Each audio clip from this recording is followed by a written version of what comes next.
Heck yeah. And then the last venture capital question is what would your advice to be that someone, the smart, young, that would want to present and get money from a venture capital firm? Yeah, oh man. Geez.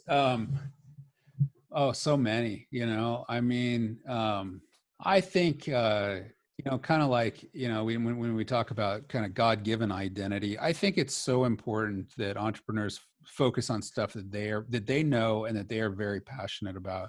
There is a tendency among entrepreneurs to go find something, and something can often mean the most obvious thing, the next thing, and just sort of you can get it, you can kind of get to an idea from an iterative process.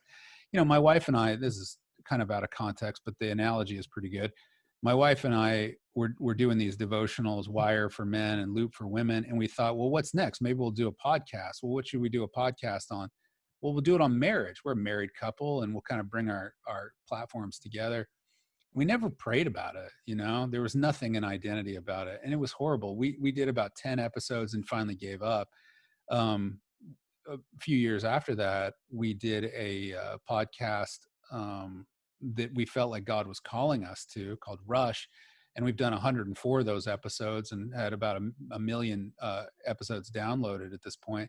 And it was tremendously fun for us, and I think well received by our listeners, because it was kind of in our identity. So I would say that is folks have been prepared since they were young to do certain things in their life. They have a journey, and looking backwards to look forwards is really important. You can say, who am I?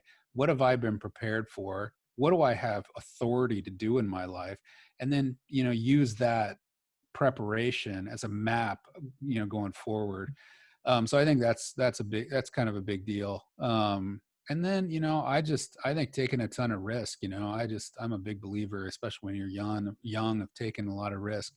A lot of guys would come to us and say, if you'll fund me, I'll quit my job, there at Google or Facebook or something like that.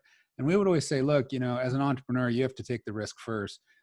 You leave your job and then we'll fund you. It just has to be. It's your company. You got to take the risk before anyone else. You have to lead with that risk taking. And so I'm just a big believer in I come from a family that loves taking risks. My dad, is both an entrepreneur and a venture capitalist, and he just taught me how important taking risk is. So, when you're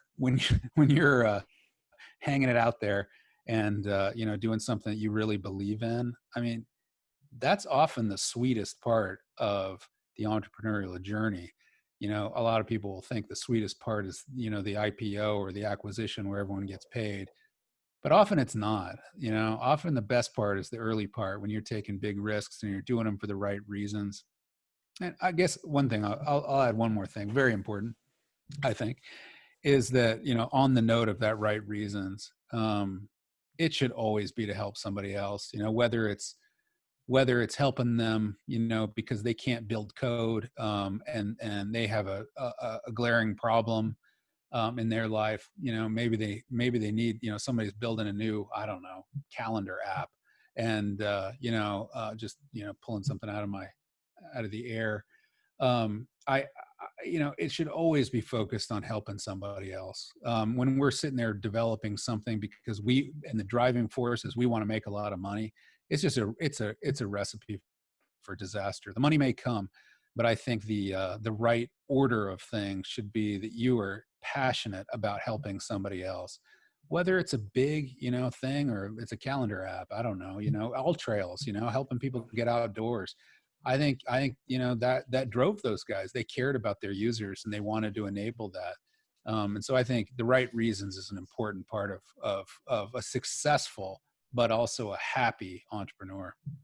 Yeah, I understand that, because I graduated college and I had a few ventures that, it's like, oh, I'm going to make money, I'm going to go. And then, Corona hits and you're just like, it kind of just makes you realize, like, I didn't really necessarily care about those things. I just was chasing the money. And then, eventually I was like, hey, I want to start this podcast because I want to help other people. And I don't think I've ever put in so much work into something in my life because, you know, you talked about, you know, journeys in your book. And I feel like this is one big journey for me of talking to people, learning about, and then sharing that information and, you know, forms that people like seeing, hopefully. And yeah, that's exactly right.